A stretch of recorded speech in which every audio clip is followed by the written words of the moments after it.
Hey everybody, David Scarica. So I'm gonna do two videos while I'm doing my walk here. So you can see the ocean is definitely rocking today. So remember when I talked about, okay, some days it's like, oh no, I don't think I put that video where I talked about that. So I'll talk about it now. Yeah, some days like the ocean is like, you know, so flat you don't hear anything, and then you have days like this where actually the sound ain't that great. You know, I'm not a huge fan of, like, it's kind of got a rough, they say about the sea is angry or whatever. You know, like that's not the greatest sound in the world, you know. The only nice thing is that where I live in my house, a quarter of a mile up this about 150 foot hill, is that you can hear it, you know. And up there it sounds nice, but down here it sounds rough, you know. And this is because, of course, the Hurricane Ernesto hit Bermuda, I think basically this morning. And you know, when those hurricanes, it's just crazy that even if they're way off the Atlantic like that, because of the low pressure they cause in the ocean, they kick up the surf here. Like I still remember in, it wasn't even a hurricane. It was a few years ago, there was a low pressure system. And I've told the story in the past, but I think I'll tell it again because it's kind of interesting.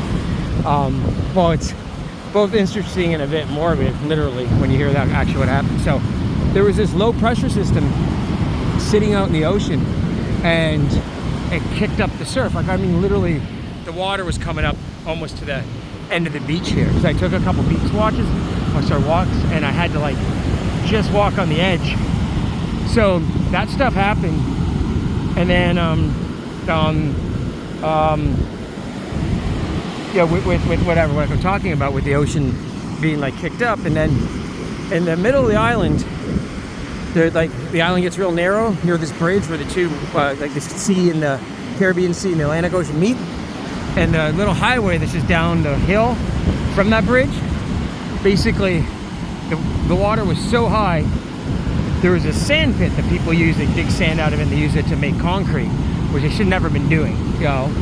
And that sand pit filled up with water and overflowed, cut through that thin part of the island, and literally the island was cut in two. Like it collapsed the road, and something about a little 5 foot wide river started and just flowed. The water was flowing from the Atlantic to the Caribbean. It was wild. So then also, when they have those, you know, those big surges in tide, they call them rages. And that bridge gets shut down because the bridge is so narrow and it's so close to the water starts crashing over the bridge. And every time there's a rage, someone goes on the bridge, tries to cross it, a huge wave comes by, and people get injured or killed. But this was a little different. So next to the bridge there's this area called the Queen's Baths. So like it's like those little baths I've shown you here. Same kind of idea, that the ocean comes in and it fills up these little natural baths. And on a regular day, like a day like today, you wouldn't want to go. It's too rough. See a bunch of guys surfing. You know, this guy really must know what he's doing because this is pretty rough. And that's why there's not too many surfers out here. But anyhow, so these two kids went to go watch the waves crash on top of this kind of rocky hill. And one of the kids got washed into the ocean, and probably he got smashed. I know actually he got smashed up on the rocks. And then that same kind of sand pit that I told you that almost turned into like a lake, they found like parts of his body there. And I remember I was at this little restaurant here, and I was talking to I was talking to the bartender, and these cops came in, and his parents were in there, and they were like, this is before they found the parts of his body, and they were like, oh, he might have washed up somewhere. He's a lifeguard. He's a strong swimmer. And I was just like, yeah, man, he's gone. So yeah, those are some of the interesting points of living on the island. Because here, like you can see, there's no red flags on the ocean. There's no lifeguards. So you kind of have to, you know, like this guy here, if he gets in some kind of trouble, you know, I don't think he will. He looks like he really knows what he's doing. But yeah, you're done basically. You know, a friend of mine actually, who is a good surfer, went out on a rough day and actually got sucked out by the tide, and he was like a mile out. And luckily, a guy who was again a really strong swimmer noticed that this guy wasn't coming in. He's like, he's in trouble. He swam all the way out there and brought him in. And actually, another story, telling some wild stories today, is Todd Wade lives down the road from me. He was the starting right tackle for the Miami Dolphins for 4 years. Then he played for the Texans and Washington. And anyhow, he bought a house here. He was surfing, and this guy's 6'8", 300 pounds. And down there, you've seen it sometimes in my videos, it's a little rocky. He got smashed up on the rocks, and he was unconscious. And basically the ocean was smashing him on the rocks over and over and over again.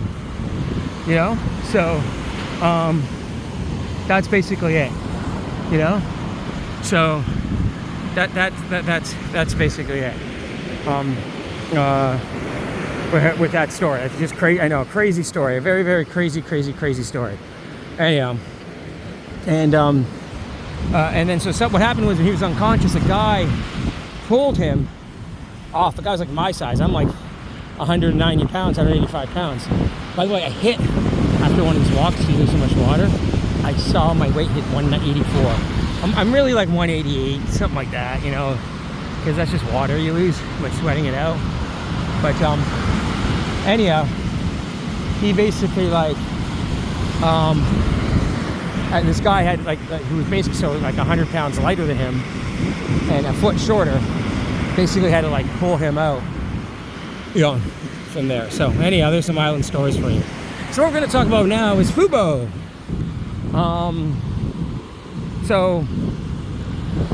FUBO won. They won their first phase that they needed to win, and that there's an injunction now on the new sports streaming service that Fox, Warner Brothers, and Disney want to do. Okay, and FUBO. This is really, really important because this means that they cannot, you know, sell that service now, and it means that FUBO is going to keep all their clients for this fall. You know, so now FUBO's case, part of it, they talked about them going bankrupt because they would lose so many clients. I don't know how much that would have been the case. I think they definitely would have hit. And you know, FUBO doesn't have the greatest cash position, so maybe that could have caused them, and that's probably why it's trading at such a big discount to revenues. So, you know, what I don't understand about it, which I'll talk about in a second, so that's huge. I don't think that injunction is going to get overthrown, and I think we're going to go now to the real antitrust court case and see that FUBO is going to win, you know. So that's what we're going to see now going forward, right? So, and look at, again, FUBO is trading at 1/3 of revenues, and then all of a sudden, let's say one of the two things can happen from this antitrust case.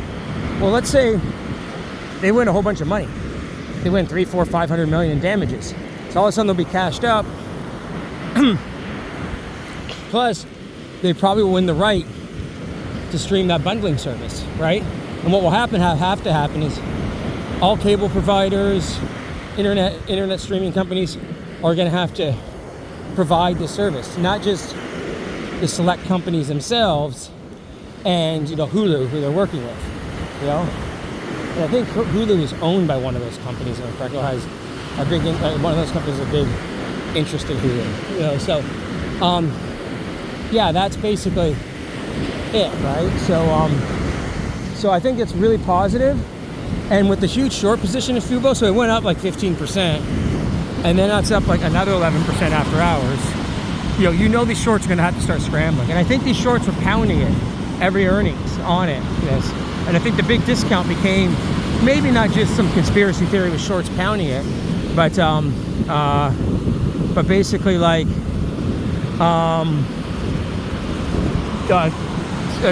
that you know, the company, maybe the market was discounting that they were going to have financial problems with this new streaming service coming online. So that now is reversed. And you look at the chart, which I'll put below on GetToTheProfits.net, you see the FUBO is now coming out of the base.